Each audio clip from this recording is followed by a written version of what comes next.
Alright, hello everybody and welcome back to another Fix It video. And this one is a nice one because this patio heater was just down the street from our house actually, sitting on the curb with the sign on it that said, "Free, take me." So I did just that. And if you could guess, it did not exactly work when we first picked it up. I've already diagnosed what the problem is, and bought the parts for it. The problem is actually the tip sensor. Or the dump switch, as well as the igniter. These are the parts for it. I'm going to show you right now how I went through and diagnosed that, and what you guys can do to easily diagnose something similar to that in case you guys have a patio here with the same problem. And we're going to go along together and how to actually fix the problem. So first off, as you can see, I put in a propane tank, which is something that you will need. But I came in here, turned on the propane tank, made sure it was hooked up. And first thing you'll notice when I got into here was that the igniter, the button is like stuck in, it doesn't do anything. So I kind of already knew that the ignite button was going to be a problem.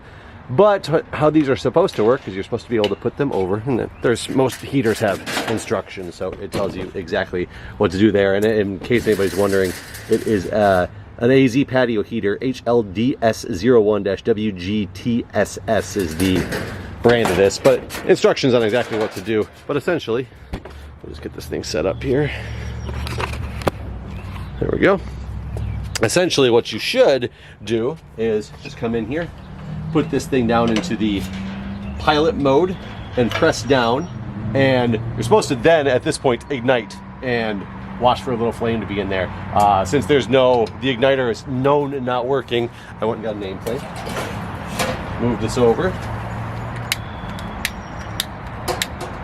There we go, and I don't know if you can see that in there, but you will see that I do in fact have a flame.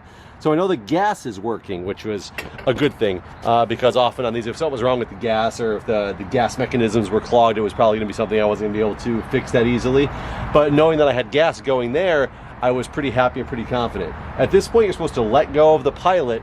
The pilot light should stay on, and then you can flip it over to like low or high. So, but the problem is once I let go, that light is it's gone.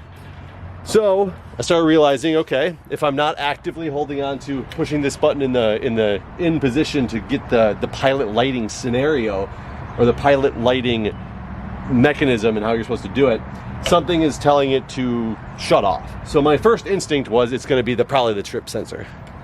Or excuse me, it's going to be the tip sensor.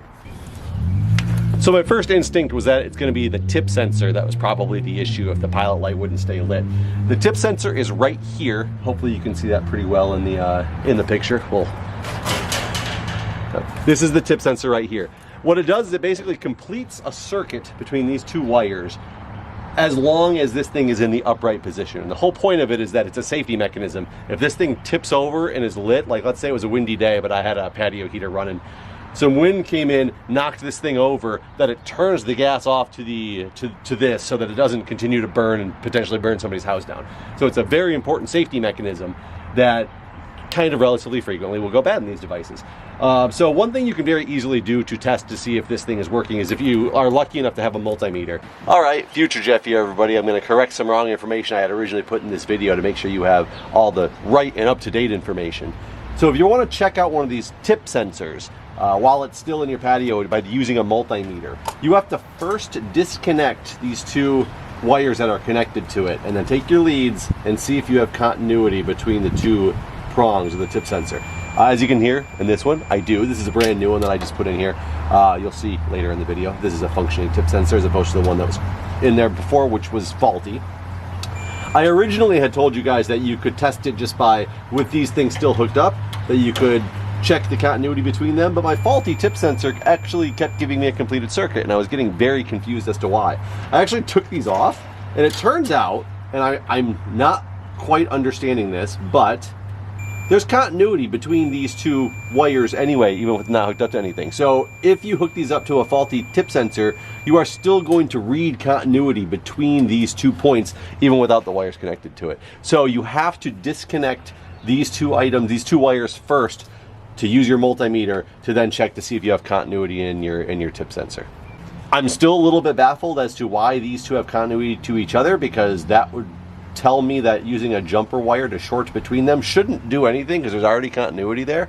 However, it does. We've demonstrated that it does, and it's just one of those mysteries for the universe that maybe somebody in the comments will be able to provide. So anyways, back to real-time troubleshooting of this device.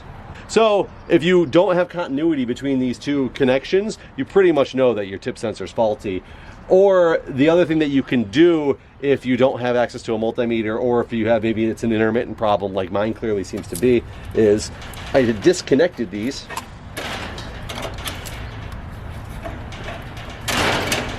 And I just ran a jumper wire between them to bypass the tip sensor, only for diagnostic purposes. Do not do this and actually plan on running your patio heater like this, because this just completely bypasses the whole purpose of the tip sensor, and you risk burning your house down. So this is only for diagnostic purposes.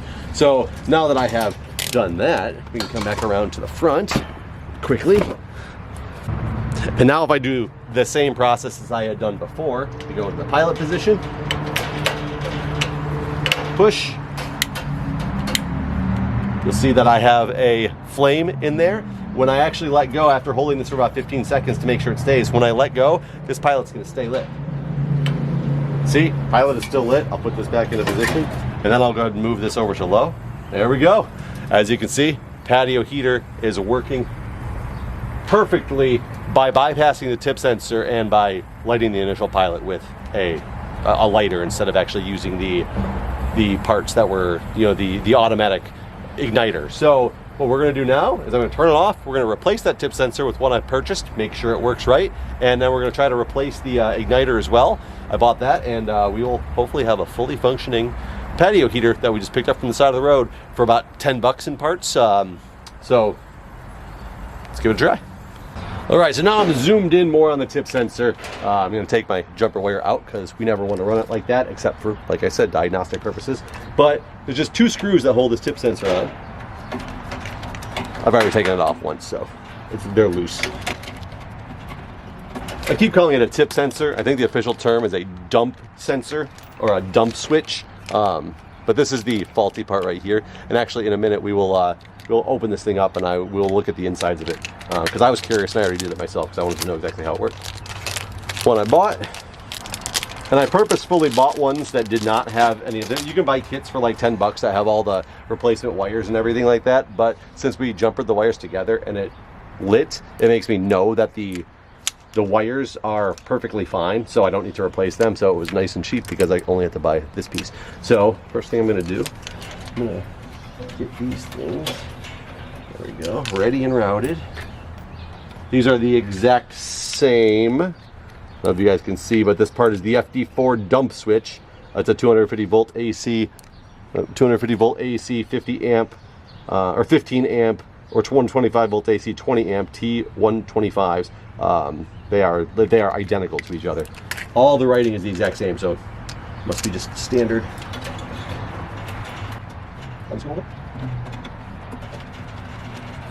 We'll get that one started, and then we'll go for it and get the other one in. Make sure we're maintaining focus.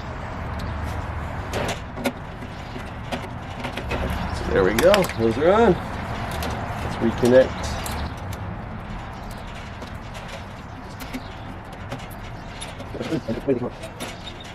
Okay. Might I suggest that you connect the wires first before putting them on, because it actually looks like the spade terminals are slightly different on this new one, and they're bigger.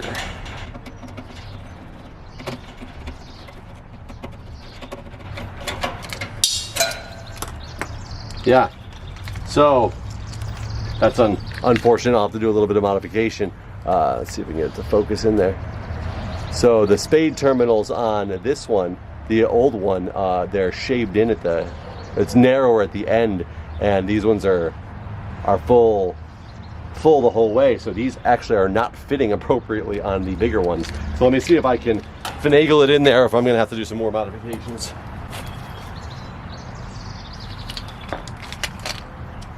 I'm going to try to pry it bigger with just a flathead screwdriver.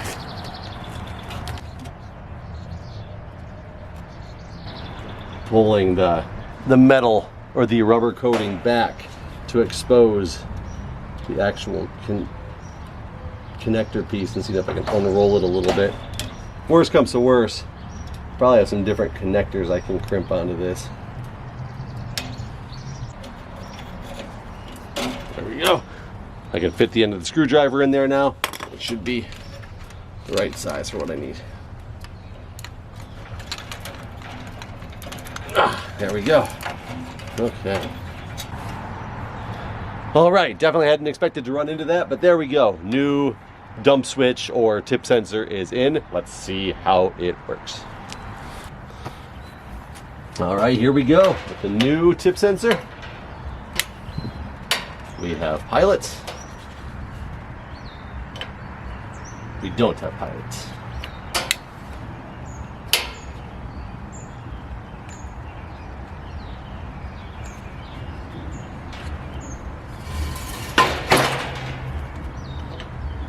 Huh.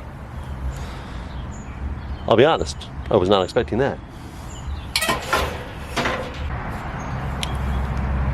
Same result.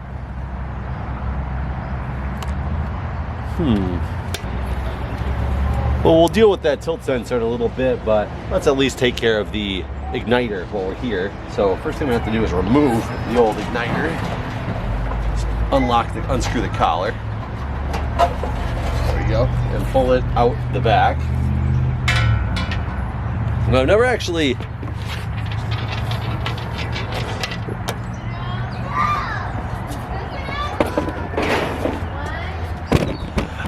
disconnected pieces like this before, but we need to make sure we pull the igniter wire out of here, and hopefully it's just very simple. It looks like it just,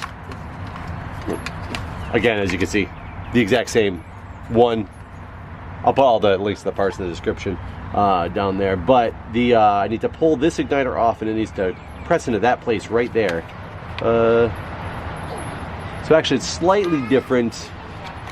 Yeah, it looks like it's slightly different because it goes into the different side on the hole. I'm assuming it's still going to be okay. We'll find out. Should just pull right out though, as far as I understand.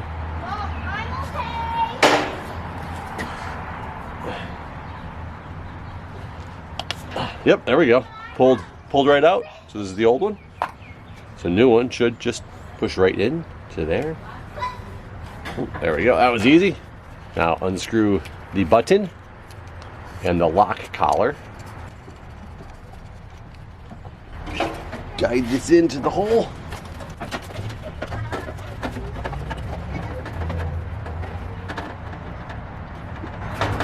You might not be able to see much of what's going on, but there is a little notch on one side of it that tells you the box needs to be turned to go in all the way.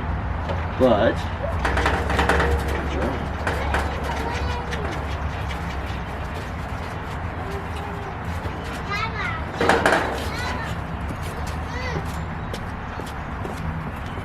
okay, so there we go. I've now put it in, got the lock collar on. These ones use a battery, actually, so I gotta put the battery in before I seal it all the way up. And just a AA battery, positive side out. And in theory, that sounds like it's working. Let's hit the pilot button and see what we got. There we go. So, hey, success. Let go, and then there you go. So at least one of these items was a nice easy fix, so I don't have to actually use the lighter anymore. Now I just got to figure out what is going on with that tilt switch. And for those of you who are curious, let's actually take a look at what the inside of a tilt switch is like. If you unscrew this, which just actually holds the two sides together and holds the switch into place, which I've already done, you can remove the top cover and reveal what your tilt switch is. So all it is a lever. It's a switch that sits in here, and a lever that will be pressed down by this ball if it's in the upright position. There it goes. It pushes down on the switch right here, closing the contacts between these two. That's all a tilt switch is, but it's kind of ingenious in what it is, because look, it's a ball that if it goes this way, if it's upside down, it will never ever make contact. There we go. It will never ever make contact. But if you turn it right side up, and everything is actually put together properly, it'll go down, make contact with the switch. This tilt sensor is the old one that I know is faulty, and I can guarantee to you that it's faulty because there goes my ball bearing. I'll go get it in a minute. But if I take my multimeter, see, that gives me continuity reading. I can put it here on both of these and push the switch manually. There's no connection between the two. So I know that the old tilt switch is actually faulty. The switch itself seems to be what has gone bad. I'm not sure what's going on with the new one, but we will keep troubleshooting and find out. Well, the conclusion I'm coming to is that the new tilt sensor is faulty. Even though, here, let's see, this is good. You can hear that. If I go straight across both these leads on the switch, which is upright, I am not getting any continuity anymore. It kind of does happen, like hit and miss. It'll give me a good reading, but for the most part, it is giving me nothing.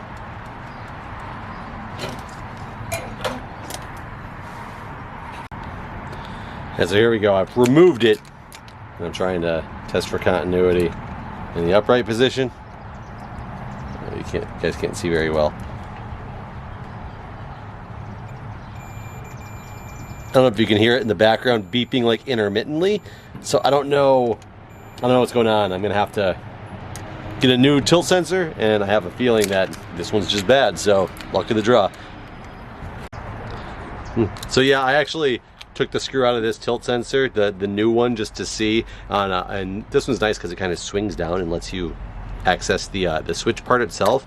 And if I even hook the multimeter up to the two leads on the switch and physically hit the button, I will sometimes get a beep and sometimes not. Right now I think I'm in a very good spot, but yeah, like it just stopped, and I got the button pressed. Here it just comes and goes. This tilt sensor clearly is not in good shape. Needs to get returned. I need to get a new one. So all right, I finally got some new tip sensors in the mail. This time I actually ordered from a different company. I got a refund on the original one I purchased because I have a feeling it was faulty, and I have already proven that that is true. You'll see momentarily. But instead of buying from the original seller that I had bought from, I bought from a different seller who actually, instead of having one for $8.99, it was a 2-pack for $9.99. Not that I'll need the extra one, but I have two of them right here. This is a new one and this is a new one. And I'll show you how these tip sensors are supposed to work. Basically, if it's upside down like this, there should be no, you can see these are my multimeter set to continuity. There should be no connection, no continuity between these two items in the switch, these two paddles in the switch. So let me get these things in here, show you. There we go. So I have no continuity with this thing upside down. When I turn it right side up, you'll see right there, I felt the ball drop, I felt the switch close, and now you can hear continuity is between those two, the two paddles in the switch, which is going to make this thing turn off if it's upside down, which is the whole point. Tip sensor upside down shuts the gas off, and if it's right side up, it allows the gas to flow. I have already replaced the new faulty tip sensor with this one and plugged it in, and I have verified it working. I'll show you that in a moment. The issue I have with this is, as you noticed in the previous tip sensor I had, I showed these little bottom pieces and how the original one I pulled out of here, they were narrower, and the new one I had bought were wider, so I widened up these ends. Now these ones are back to the original narrower version, so I have to actually crush these in just a little bit to make them fit tighter.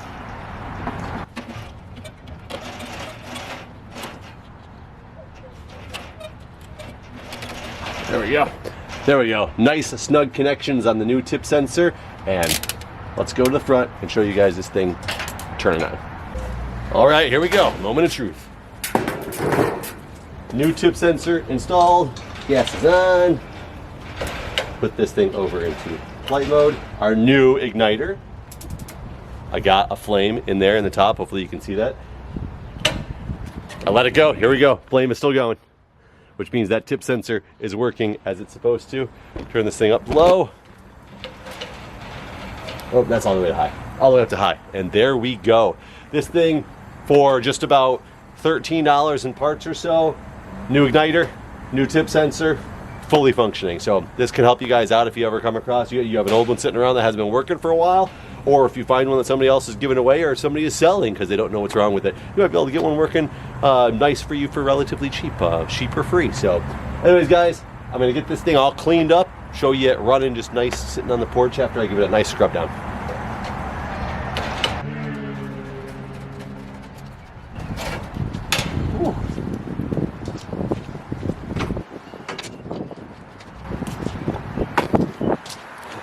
A lot of dirt hides under there.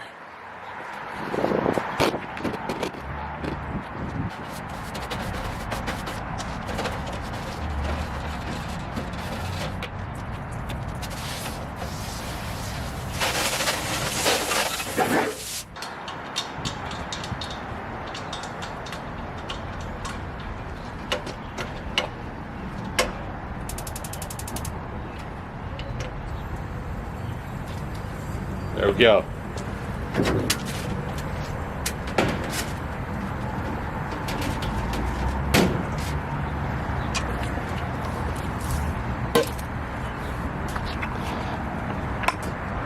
And there it is. There it is in all of its glory. It's nice and clean now. As clean as it can be. I didn't clean the top, but there we go. It's beautiful. It's alright, guys. Just goes to show that, you know, you can fix a lot of things on your own, so just gotta take the time to figure out how to do it. So hopefully this video helps somebody get their patio heater up and running again, and hopefully this will help me stay warm in the winter, even though I already got that one. So now I just have two. Alright, see you guys next time.